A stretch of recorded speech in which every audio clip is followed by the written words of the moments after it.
Hollywood star Cindy Williams died yesterday at the age of 75. In 2001, she was in Saskatoon as the celebrity guest at the Silver Spoon dinner. I asked her about working with now legendary directors Francis Coppola and George Lucas when they were all early in their respective careers.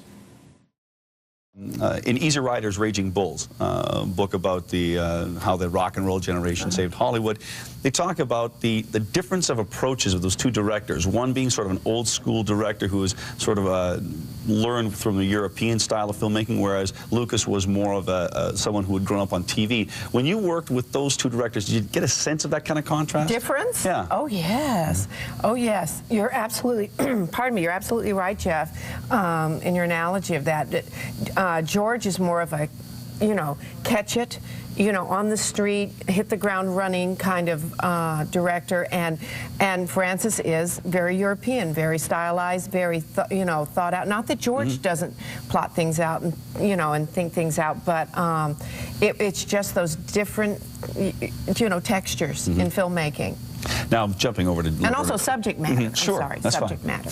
That's okay. Didn't mean to frighten you. You can touch me as much as you want. I'm sorry. We'll simply, when we talk about Laverne and Shirley, the first time we see those characters was an episode of Happy Days. Right. Now, I seem to recall that when they were on Happy Days, there were a couple of, well, dirty girls. Oh, we were dirty girls. And then at what point did you know prior to that particular episode that there may be the potential for this to become something else? At what point did you find out that, we're taking these two characters from one episode, we're going to get our own show? Well, they told us, but Penny and I didn't have an idea of what a spinoff was, but they told us we were going to get our own show. And along with that did go the added, sort of crunch of us not being able to be bad girls anymore because we were going on the network, so they cleaned us up. We had this apartment where we had the sink in the living room in the pilot episode, which never aired, and they changed it, and they gave us carpeting, and Penny and I went in and said, no, we can't have carpeting, these girls. So they took the carpeting out, and then they had these beautiful prints on the walls. We took those down and started hammering up, our old, like high school photos and things like that. So, yeah, they sort of cleaned us up when we went to our own show. Was there any kind of real rivalry between the two camps? I say camps, maybe it's wrong. You mean Happy Days and versus Laverne and Shirley? Because eventually you eclipsed them in the ratings. No, we were one big happy family. They shot right next door to us. We were all big, fans of each other and big happy family. Did it ever bother you that even though you had such rating success, you weren't rewarded with, there were some Golden Globe nominations, but no Emmys? Oh, they'd never think of us. They were, we were too busy wiping the spit off ourselves from our peers. They just never thought of us as an Emmy, kind of show, because they thought, I think people thought that was easy to do, and it really wasn't. And it does take some skill, but they just didn't think that. They just thought we were just slapdash, which we were, but we always aimed to entertain. And so if we didn't take an Emmy home, that was okay, as long as we had people laughing and entertained people. Now, when you left the series, it was over, well, I'm not going to say a contract dispute, because it wasn't. It was over the fact that you were pregnant. The long hours were well, you've done your homework, haven't you? I tried. Yes. I was pregnant. It was one of the first times that, like a lead on a show, was about to have a baby. And since then, they've made it, easy. But there was just, it was sort of going into, everyone was blind about, and blindsided when I got pregnant and then had to work. And so no one knew really what to do, and there became conflicts. And of course, my priority was my child, so I left the show, and it was happily so to have my baby. Now, I've got a ton of questions here, but there's one I want to get to, so I don't want to run out of time here.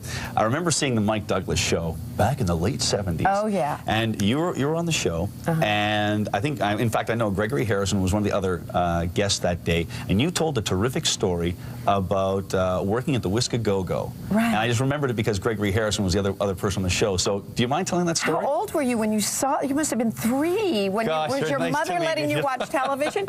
Yes, I was a waitress at the Whisk-A-Go-Go during the heyday. Which story did I tell? I told about meeting someone famous, and he you ordered a bottle of Jack Daniels. Oh, yes. My very first customer was Jim Morrison.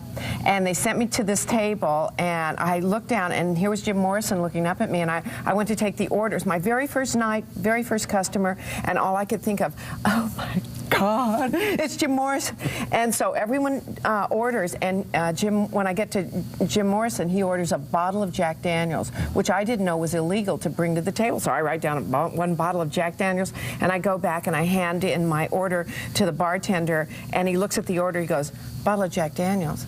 Is Morrison in the club? And I said, yes, Jim Morrison is out there. And he goes, you tell that so-and-so. You go back there and tell that so-and-so. He knows darn well that he cannot have a bottle of Jack Daniels at the table. I said, you can't ask me to go tell Jim Morrison. He goes, get out there. So I go out and I say, excuse me, Mr. Morrison, sir, I'm very sorry, but we're not allowed to bring a bottle to the table. And he goes, who's back there attending bar? Is it Tony? And I said, yeah. And he goes, you go back there and you tell that so-and-so that I've had a bottle at the table before and I demand a bottle at the table tonight. And I say, yes, sir.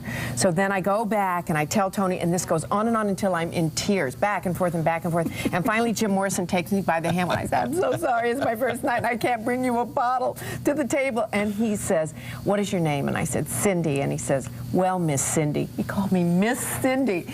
He said, well, Miss Cindy, we're just joshing with you. We knew it was your first night, and it was just a little joke between Tony and me, and then the bartender was laughing. But I sort of fainted and was mopped up and and then was relegated to the peanut gallery after that, because these were the big tables on the floor.